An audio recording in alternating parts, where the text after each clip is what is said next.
Hey, what's going on, everybody? Today I'm going to be answering a very commonly asked question, and that is, how long does it take to close on a house?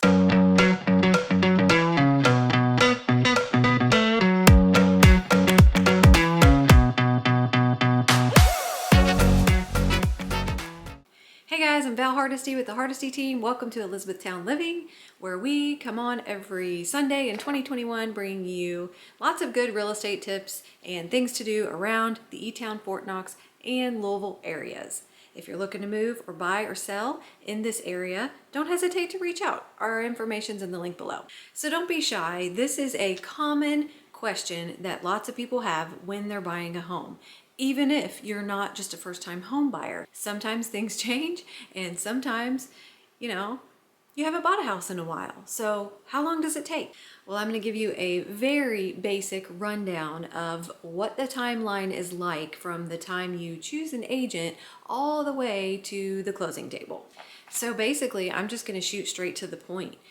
Basically, from acceptance to closing in the state of Kentucky currently, it takes somewhere between 30 and 60 days to close a transaction on buying a property. However, if you want a little bit more breakdown, stay tuned because we're just going to break it down in a very basic way that's understandable so you know what to expect throughout that whole process and why even sometimes things take longer than others. So basically there's like 7 steps of the process from choosing your agent to close in moving day.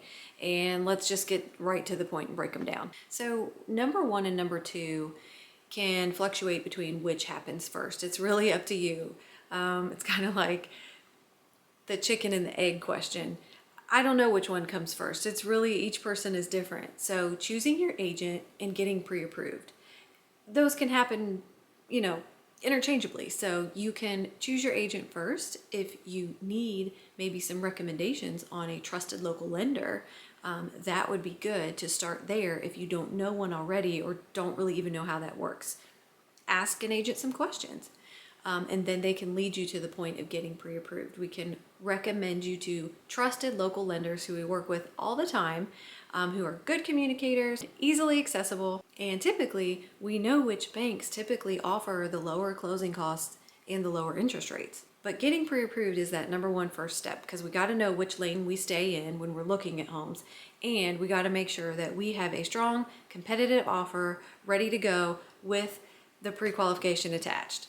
So how long does that take? Well, really, it just depends on who you're contacting. If it's someone, again, local, they can usually let you know what you qualify for within a matter of hours. Sometimes it can take 2 or 3 days depending on who you're calling, and maybe it's the weekend or maybe, they're out to lunch or something. But typically you can get a pre-approval within 1 to 3 days time.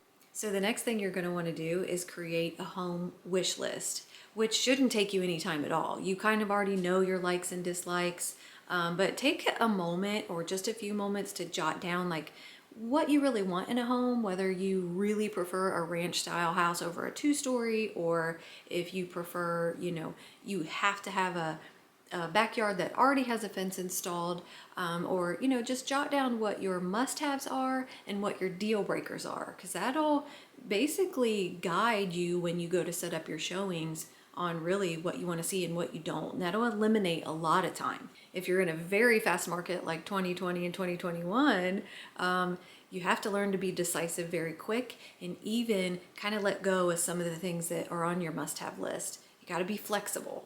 So the next part is setting up your showings with your agent. So again, we already know what price range lane to stay in. We already know what your must-haves are and your deal breakers are. So now we can kind of break it down. So now we can set up a group of showings and begin the house hunt. Well, how long does that take? Well, that's different with every person. So again, if you're kind of decisive, maybe you're not too specific, maybe this is a temporary move and you're okay with eliminating a lot on your must-have list just because you need a place to live. Well, of course, you're going to make a decision quicker. But if this is something that's going to be your forever home, it might take you 15, 17 showings to kind of find which neighborhood you want to be in and what type of home you're going to buy and that kind of thing. So that's an individual case-by-case basis, how long the deciding on a property goes. So number 5 is making an offer and getting it accepted. And really, That process shouldn't take very long, although it can take a couple days if there's time for negotiations back and forth. So it could be anywhere between a couple hours to a couple days. But once you get that acceptance, then you are within that 30 to 60 day window from acceptance to the closing table. So numbers 5 through 7 really are what makes up that chunk of time of 30 to 60 days. Sometimes it can be longer, and we don't always want that to happen, and sometimes extensions have to be filed, but keep in mind that certain things happen that are out of everyone's control, and we'll get to that in just a moment. But for the most part, you can get it done in under 60 days. Sometimes it does get extended a few days, but again, it's just going to depend. Every situation is different because you're working with a lot of people.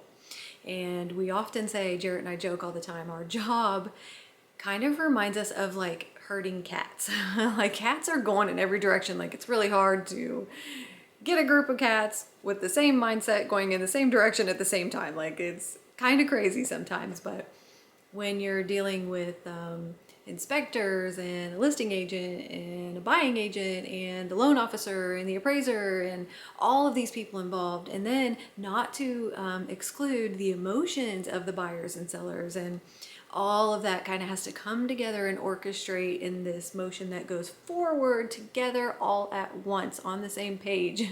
And so there can be holdups involved. This is humans we're talking about. So we try not to hold things up too much. And it is our duty to kind of see to it that all those things orchestrate and happen for you in that time frame. That date on your contract, the estimated closing date, is the goal line for everybody in the group working together to get your transaction closed. So it is an estimate because sometimes it has to fluctuate based on certain circumstances. So there's really kind of four stages of the transaction process here that are going to eat up most of the time. The first one is inspection. And here in Kentucky, that's going to happen right after acceptance. And so I'm not going to get in a whole lot of detail of what goes on during the inspection process, but it can take a good chunk of the time before we move forward to the next thing. And that's going to depend again on certain circumstances, how willing the seller is to cooperate or not, and also, what the buyer is willing to do or not. So all of this can take a little time, somewhere in the ballpark of a 2 to 3 week period. So then we get the termite inspection ordered, and that really doesn't take much time at all, depending on what company you hire. A couple days and you get a report. And then of course, if there were termites in the home or around the home, around the exterior, then the seller is going to have to decide if that's something they are going to move forward and treat or not. And typically they do, because they have to be treated, but typically the termite inspection doesn't take much time at all. And now we move on to the piece that may or may not cause the extension to take place. And that is, well, sometimes I don't like to just come out and say it because my husband is one, but a lot of times we're waiting on the appraiser, and everybody knows that, and that's okay. It's just a known fact. Appraisers are backed up. There's not that many of them in the state to handle all the work that's coming their way. And I do have to give credit to my husband. He does keep up on his turnaround time surprisingly faster than I could expect, but and a lot of appraisers do. But then there's some that don't or can't, or things happen, and or they had an incident in their personal life that caused them to reschedule, or whatever the situation is. We're typically waiting on the appraisal report. And so that's kind of out of everyone's control. Real estate agents cannot contact that appraiser directly, so we have to deal with the bank, and then we get to blow up our loan officers with questions, and they love that so much.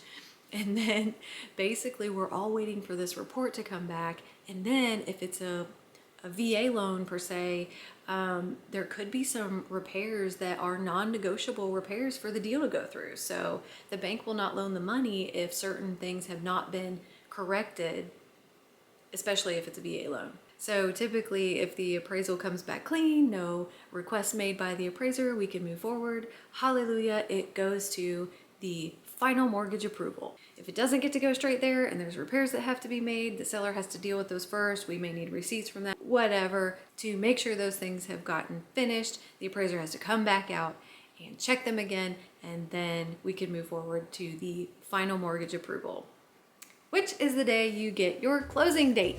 And we all kind of have to agree on those dates.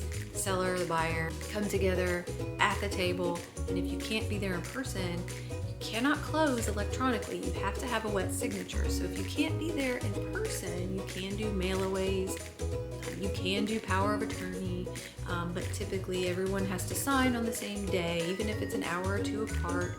Your title company will help us work all that out. But again, part of the agent's responsibility to make sure that all of those things are coming together for you. So that's just the basics of what can take place through the whole transaction process of buying a home. That's a lot to do in 30 to 60 days. So, but we get it done and we make it happen. But pro tip, always kind of just assume that your closing date is an estimate, and just make sure you have the ability to flex just a little bit, just in case something goes awry or something needs rescheduled. Hope that was helpful for you all. Hit like or subscribe, and we'll see y'all next Sunday. Bye-bye.